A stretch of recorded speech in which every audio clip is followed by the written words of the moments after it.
တော်လက်နိုင်တဲ့ဒီနိုင်ငံရေးစီရေးအရာအားသာချက်တွေမကြခင်မှာလည်းပေါ်ပေါက်လာစရာရှိပါတယ်ဒါလည်းကမ္ဘာစီရေး PR နဲ့အာဆီယံအပါအဝင်ထိုင်းနိုင်ငံတို့ရဲ့ပြောင်းလဲနေတဲ့အစိုးရတွေမူဝါဒသဘောထားတွေဟာကျွန်တော်နိုင်ငံကျွန်တော်ပြည်သူပြည်သားတွေအတွက်ကောင်းမွန်တဲ့ကံကြမ္မာတွေဆောင်ကျဉ်လာမှာဖြစ်ပါတယ်အားလုံးပဲမင်္ဂလာပါမြန်မာ New Media Channel ကနေကြိုဆိုလိုက်ပါတယ်ကျွန်တော်ရဲ့ channel မှာသတင်းထူးသတင်းဦးတွေကိုနေ့စဉ်နဲ့အမျှအစဉ်ဆက်မပြတ်တင်ဆက်ပေးလို့နေပါတယ်ခုလိုမျိုးသတင်းထူးသတင်းဦးတွေကိုအချိန်နဲ့တပြင်းကြီးကြည့်ရှုနားဆင်နိုင်ဖို့ကျွန်တော်ရဲ့ channel ကို subscribe လေးနှိပ်ပေးဖို့ပြောချင်ပါတယ်ကျွန်တော်တို့ဟာအဆိုးဆုံးတွေကိုဖျက်ကျော်နေကြပါတယ်အဆိုးဆုံးဆိုတဲ့အခြေအနေတွေကိုဖျက်ကျော်ပြီးတလောက်ရှိနေပါတယ်မကြခင်မှာတော့အကောင်းဆုံးတွေရောက်လာမှာပေါ့အဲ့တော့လက်ရှိအခြေအနေကဖက်စစ်အကြမ်းဖက်အုပ်စုဘက်ကစီးရေးပိုင်းတချို့နေရာတွေမှာအောင်မြင်ဒီလောက်လေးတွေရှိတာဟုတ်ပါတယ်ဒါကလည်းပဲဘာနဲ့သက်ဆိုင်တယ်လဲဆိုတော့ပထဝီနိုင်ငံရေးနဲ့တရုတ်ကွန်မြူနစ်အစိုးရရဲ့နှစ်ရှစ်ပြည်ဒုတိယကမ္ဘာစစ်အောင်ပွဲနေ့အခမ်းအနားမတိုင်ခင်သူတို့ရဲ့မူဝါဒတွေနဲ့ကမ္ဘာလုံးဆိုင်ရာ group ခွဲပြီးတော့ဝင်ရိုးစွန်းချင်း group ခွဲပြီးတော့မိဖက်အင်အားစုဖွဲ့မှုစီယုံနဲ့စီရေးစုဖွဲ့မှုတရံအရာဖက်စစ်ဂျမ်ဖက်တပ်ဖက်ကိုသူတို့လိုအပ်တဲ့စီရေးအထောက်အကူတွေပေးခဲ့ပြီးတော့ပြက်ပြက်သားသားဖက်စစ်ဝါဒဖက်မှာရက်တီထောက်ကူပေးခဲ့တဲ့ရလက်ကြောင့်ဒီတရုတ်ကွန်မြူနစ်အစိုးရဒီထောက်ပံ့ပေးသော drone တွေဖျားပြင်း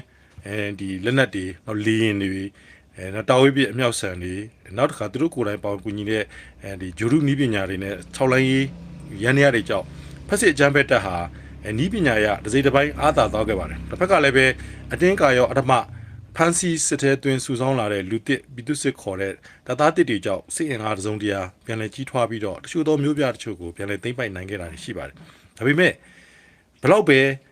ဲဒီသူတို့ဘက်ကဒီကြီးမားတဲ့ဒီဖန်စီမှုတွေနဲ့စီအတင်းကာရောတိဆောက်စေခါမှုသူတို့ဟာစစ်မှန်တဲ့စစ်တပ်တက်စစ်လေ့ကျင့်သားပြေဝပြီးတော့တကယ်ကိုပဲစီးဆောင်ရင်ပြေဝတဲ့စစ်တပ်တက်ဖြစ်မလာခဲ့ပါဘူးအတင်းကာရောစူးစီးထားတဲ့ပြည်သူစစ်တွေကြောင့်သူတို့ချင်းချင်းကြားထဲမှာပဲပြိုကွဲပျက်စီးပြီးတော့အခုဆိုရင်စိတ်သက်ပိုင်းဆိုင်ရာအရာလွန်စွာယုံရင်ကြမ်းတမ်းရက်ဆက်ရုံမာတဲ့လောက်ရက်တွေစီကာစင်ကာဆက်ကကျူးလွန်နေကြတာတွေ့ရပါလိမ့်မယ်ဥပမာဆိုလို့ရှိရင်လူငယ်လို့တော့မတတ်မလိုက်လောက်အောင်ပဲလူချင်းရဲဆက်မျက်နှာကိုအဝစ်စီရင်ကနှလုံးသားတဲ့ဓာတ်နဲ့စိုက်ထိုးခြေသလိုတယောက်ခုတ်ဖြတ်တဲ့ချိန်မှာလက်မောင်းကိုတယောက်ကခုတ်ဖြတ်ဘူးကြီးဂျင်းနဲ့ပြီလားလို့မေးတဲ့ကောင်မေးစသဖြင့်သူတို့ချင်းရတဲ့မှာလွန်စွာမှရုပ်ရက်ဆက်ကြမ်းကြုတ်ရုပ်မာတဲ့မူရစေးဆွဲတာပဲပြောလူဆိုးလူမိုက်လူရုပ်တွေကိုခေါ်သွင်းပြီးလက်နက်တပ်ဆင်ပြီးပြည်သူကိုတိုက်ခတ်နေတပ်ဖြတ်ဖို့ကြိုးစားတဲ့မိစ္ဆာတွေတီးဥရတော်လကောသူတို့ချင်းကြားထဲမှာကလွန်စွာကြောက်စရာကောင်းတဲ့အဖွဲ့အစည်းတစ်ခုဖြစ်ပေါ်နေပြီဆိုတာကျွန်တော်နိုင်ငံသားအားလုံးလည်းသိတယ်လို့အိန္ဒိယနိုင်ငံတွေရောကမ္ဘာနိုင်ငံတွေကကောသိလာပြီဖြစ်တယ်နော်ဒါကဖက်စစ်အကြမ်းဖက်တိုက်ရဲ့အပေါ်မှာကတကားကျဲရွှေမုံကျဲထားပြီမဲ့အထက်မှာနောက်ချီကဲ့သို့သူတို့ဟာလုံစွာပျက်စီးယွယွင်းနေတယ်ဆိုတာကိုတွေ့ရပါလိမ့်မယ်ပြီးတော့လည်းလက်ရှိသူတို့တွေရဲ့မြို့သိမ်းစခန်းသိမ်းနေသိမ်းနိုင်ပြီဆိုတော့ညာလည်းပဲသိမ်းလာတဲ့ view ဟာကိုကြည့်လိုက်ရှင်တာဝေးပြအမြောက်တွေနောက်တစ်ခါအကဲကြီးရဲ့ drone အကောင်းစားတွေနောက်တော့ jumping system တွေနဲ့တော်လိုင်းဖက်က jumper drone တွေကိုကန်တဟန်တာထားနိုင်ပြီးတော့တစ်ဖက်ကသူတို့ရဲ့စွမ်းမြင့်တဲ့ drone တွေနဲ့ drone ဖိုင်းယူသိမ်းစီးတဲ့နည်းပညာတွေအသုံးပြုကဒီ drone နဲ့ဘုံကျဲတယ်လက်နက်ကြီးနဲ့တာဝေးပြအမြောက်တွေနဲ့တိတိကျကျနေရာကိုချိန်တွဲပစ်ခတ်ဖျားပြင်းဘုံတွေနဲ့လောရရဲ့စိတ်ငွေနဲ့ဓာတုဗေဒဒီဟွာတွေပါတုံးတယ်ငွေတွေပါတုံးပြီးတော့ကျွန်တော်တို့ခုတော်လိုင်းပြည်သူ့ထောက်ပံ့မှုတစ်ခုတည်းနဲ့လဲပတ်နေရတဲ့တော်လိုင်းအင်အားစုတွေရဲ့ကာကင်းတွေကိုခံတက်တွေကိုသိမ့်ပိုက်ထားတဲ့စခန်းတွေကိုစီစီညက်ကြအောင်ခြေမုံပြီးတော့မှထိကတန်ရာရမှုများစွာဖြစ်အောင်ပေါင်900အပါဝင်လေအနေနဲ့ကျဲပြီးတော့မှမြေပြင်ထိုးစစ်တွေနဲ့ပြည်သူစစ်ဆိုတဲ့စုဆောင်ထားတဲ့တပ်သားတစ်တွေကိုနောက်ကတနက်နဲ့ထောက်ဘက်နဲ့ထောက်တက်ဆိုအတင်းတက်ခိုင်းမတက်ဘူးပြန်လာကောင်သူတို့ချင်းပြစ်တက်ပြီးတော့သူတို့ဟာမြို့ချို့စခန်းချို့ကိုတိမ့်ပိုက်နိုင်ခဲ့တာသာဖြစ်တယ်ဒါပေမဲ့သူတို့ဟာစစ်မှန်တဲ့နေမြေကိုတိမ့်ပိုက်နိုင်တဲ့အောင်မြင်သူတွေမဟုတ်ပါဘူးဒီတော့ဘာဖြစ်လဲအခုလက်ရှိဇီးကုန်းမှာဖြစ်နေတဲ့ရဲစခန်းကိုတော်လိုင်းတပ်ဖွဲ့ကဝင်စီးတဲ့ဒီဗီဒီယိုပဲကြည့်ပါတကယ်တော့ကျွန်တော်တော်လိုင်းတပ်ဖွဲ့တွေမှာစိတ်ဓာတ်နဲ့ခံယူချက်နဲ့ငါတို့မဖြစ်မနေတိုက်မှရမယ်လို့ဆိုတဲ့ဇွဲနဲ့သာကျွန်တော်တို့စူးစမ်းကြတာပါစနစ်တကျစီမံခန့်ခွဲနိုင်တဲ့ဥမာဆိုရင်တက်စိတ်တက်စုတက်ခွဲတရင်စသဖြင့်စနစ်တကျရာခံအကျက်စနစ်တွေနဲ့အုပ်ချုပ်ပြီးအမိန်ပေးတဲ့စနစ်နဲ့တေချာကြိုတင်ပြင်ဆင်နဲ့ကြကြနနစီးစီမံချက်တွေနဲ့တိုက်ခတ်တာတော့မဟုတ်သေးဘူးတိုက်နေတဲ့ဖြစ်စဉ်ကိုကြည့်ပါ တော်တော်လေးကိုဒီဖီယိုဖီရဲ့နဲ့အဆဲဆူအော်ဟေးမောင်မီဝင်တိုက်တဲ့အနေထားမှာတော့မှဘုံဆိုဝင်လဲဝင်သွားရောအရေးကြီးတဲ့ဘိုးဒီဘိုးမိန်းလိုင်းအဝင်ရဲ့ဘန်ကာကြီးကွန်ကရစ်ဘန်ကာကြီးထဲမှာတနက်ပေးပြီးကင်းဆောက်ခိုင်းထားတဲ့ကလေးတယောက်အမေတွေ့ပါလိမ့်မယ်ဒါလက်ရှိဖက်စစ်တပ်ရဲ့နောက်ဆုံးအခြေအနေပါပဲအပေါ်ရမှာလာသူတို့ကအင်အားတွေရှိနေတဲ့အကြောင်းနေမီတွေသိမ့်နိုင်တဲ့အကြောင်းရွေးကောက်ပွဲအတွက်ကိုဆိုပြီးတော့အတူရောင်လင်ညာတဲ့ရွေးကောက်ပွဲအတွက်ကိုမျိုးသိန်းစကန်သိန်းတွေလုံနိုင်တဲ့အကြောင်းသူလုံပြနေပြီမဲ့နောက်တန်းတွေမှာစိတ်ဓာတ်မရှိဘူးအင်အားမရှိဘူးစူပါမှုမရှိဘူးအားလုံးကဖီယိုဖီရဲ့ဗျမ်းပဓာနဲ့သူတို့ချင်းချင်းကြားထဲမှာမကျေနပ်မှုတွေဖြစ်နေကြတာဖြစ်တယ်ဒီချိန်မှာပို့ပြီးတော့တိတာလာတဲ့အနေထားအခုကြန့်ခိုင်ရေးဆိုတဲ့ကြန့်ဖို့ထဲကို